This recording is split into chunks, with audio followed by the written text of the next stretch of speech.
Hi friends, Sunday special இன்றைக்கி என்ன பார்க்கலாம் வாங்க. ஃப்ரெண்ட்ஸ், உங்கள்கிட்ட ஒன்று காட்டணும், அதுக்காக தான் இதை நான் உங்கள்கிட்ட காட்டுறேன். ஃப்ரெண்ட்ஸ், நம்மலாம் முன்னாடிலாம் நம்ம அம்மா அப்பா சிக்கன் வாங்கிட்டு வந்தாலோ இல்லை நம்ம இப்போ ரீசெண்டாக நம்ம இப்போ மேரேஜ் ஆகிட்டு ஒரு 10 வருஷத்துக்கு முன்னாடி நான் சொல்கிறேன், 10-15 வருஷத்துக்கு முன்னாடி நான் சொல்கிறேன், சிக்கன் வாங்கினோன்னா நமக்கு என்ன பண்ணுவாங்க, ஈரலே ஃப்ரீயாக கொடுப்பாங்க. ஈரல் சிக்கன் வாங்கினா ஈரல் ஃப்ரீ அந்த மாதிரி கொடுப்பாங்க. இப்போ ரேட்டு கிட்டமா அவங்களுக்கு கட்டுப்படி ஆகலையோ என்னவோ, அது ஓகே பரவாயில்லன்னு விடுங்க. இப்போ நம்ம போய் சிக்கன் வாங்குறோம்னா இப்போ தனியாக அவங்க ஈரல் என்ன சொல்கிறாங்க, காசு கொடுத்து வாங்கணுங்க தனியாக அப்படின்னு சொல்கிறாங்க. சரி, ஓகே. நீங்கள் ஒரு கோழி முழுசாக ஒரு 2 கிலோ 2.5 கிலோ பிடிக்கிறீங்கன்னு வச்சுங்களேன், அப்போ அதில் உள்ள ஈரல் இவங்க போடலாம்ல. சரி, அவங்க அது கட்டுப்படலைன்னா நம்ம கூட சொல்லலாம்ல. இந்த பாருங்களேன், இங்கே பாருங்க, இது இந்த கால் இந்த கால் இங்கே காட்டு, இங்கே ஃபோக்கஸ் பண்ணி காட்டு. இந்த கால் வேஸ்ட் காலுங்க. இது அந்த பாதத்துக்கு மேலே மூடி இருக்கும் பார்த்தீங்களா, இது தூக்கி குப்பையில் போடுவாங்க. இதெல்லாம் அப்போல்லாம் நம்ம சிக்கன் வாங்கும்போதெல்லாம் இதெல்லாம் அப்படியே கட் பண்ணி போட்டுருவாங்க, காலோடு சேர்த்து கட் பண்ணி போட்டுருவாங்க. இதையெல்லாம் வெயிட் போட்டு இதை நம்ம தலையில் கட்டிடுறது. சரிங்களா? அந்த ஈரலெல்லாம் தனியாக எடுத்து அவங்க ஒரு ரேட் போட்டு விற்றுக்கிறது. எப்படிலாம் இருக்காங்கன்னு பாருங்க ஃப்ரெண்ட்ஸ். இங்கே பாருங்களேன், இதிலலாம் என்ன இருக்குது, இந்த எலும்பெல்லாம் வேஸ்ட்டு. இதெல்லாம் நம்ம குப்பையில் தான் போடணும் ஃப்ரெண்ட்ஸ். இந்த மாதிரி எலும்புகளை இப்படி போடுறாங்க ஃப்ரெண்ட்ஸ். ஈரல்லாம் போடுறதே இல்லை.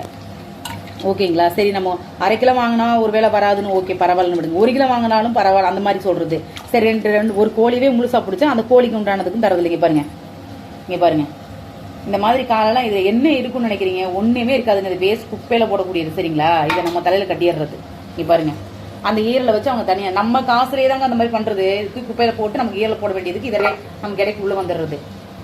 இந்த மாதிரிலாம் பண்ணுறாங்க. எப்படிலாம் மக்களை ஏமாத்துறாங்க பாருங்களேன். இது பாருங்க, எதுக்கு இப்படிலாம் பண்ணுறாங்க? இங்கே மட்டும் தான் இப்படி நடக்குதா, எல்லா பக்கம் இப்படி நடக்குதான்னு சொல்லுங்கள் ஃப்ரெண்ட்ஸ் கமெண்ட்ல. நான் ரொம்ப நாளாக எனக்கு ஒரு டவுட்டு, இது என்னடா இது எப்போ பார்த்தாலும் இது வருது. எங்கள் வீட்டுக்காரர் சிக்கன் வாங்க போனாருன்னா ஈரலே வரணும் கேட்பேன்.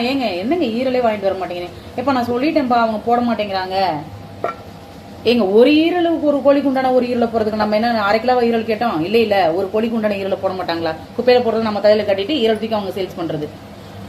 ஃப்ரெண்ட்ஸு, இதுக்கு சொல்லிட்டு தான் ஃப்ரெண்ட்ஸ் உங்களுக்கு இந்த வீடியோ போடுறேன். நீங்கள் ஏதாவது உங்களுக்கு உங்கள் ஏரியாவில் இந்த மாதிரிலாம் ஏதாவது நடக்குதா, இல்லை இங்கே மட்டும் தான் அப்படி நடக்குதான்னு நீங்கள் கமெண்டில் சொல்லுங்கள் ஃப்ரெண்ட்ஸ். Okay friends, hi. செஞ்சாச்சு, வாங்க பார்க்கலாம். சிக்கன் குழம்பு இன்னைக்கு ஒரே சிம்பிள் தான். சிக்கன் குழம்பு, சாதம், அவ்வளோதான். ரசம் இருக்குது. நாங்கள் போட்டு சாப்பிட்டு பசி வந்துருச்சு, அதனால் நாங்கள் போட்டு வந்துருக்கோம். அங்கே பாருங்கள், தம்பி சாப்பிட்ருக்கோம் பாருங்கள். தம்பி எப்படி இருக்குன்னு சொல்லிட்டாங்க. செம்மையா இருக்கு ஃப்ரெண்ட்ஸ், செம்மையா இருக்கு. கறியெல்லாம் நல்லா வந்துருச்சு, நல்லா இருக்கு ஃப்ரெண்ட்ஸ். இங்க பாருங்க பாருங்க, மசிச்சு விட்டோம்னா நல்லா இருக்கு. காட்டுமானே, சூப்பராக இருக்கு ஃப்ரெண்ட்ஸ். வெரி சிம்பிள், ஒன்றுமே இல்லை.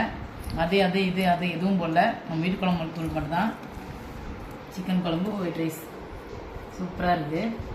வாங்க சாப்பிட்லாம். லைக் பண்ணுங்கள், ஷேர் பண்ணுங்கள், கமெண்ட் பண்ணுங்கள். நீங்களும் சாப்பிடுங்க, சிக்கன் செஞ்சு சாப்பிடுங்க. பாய்.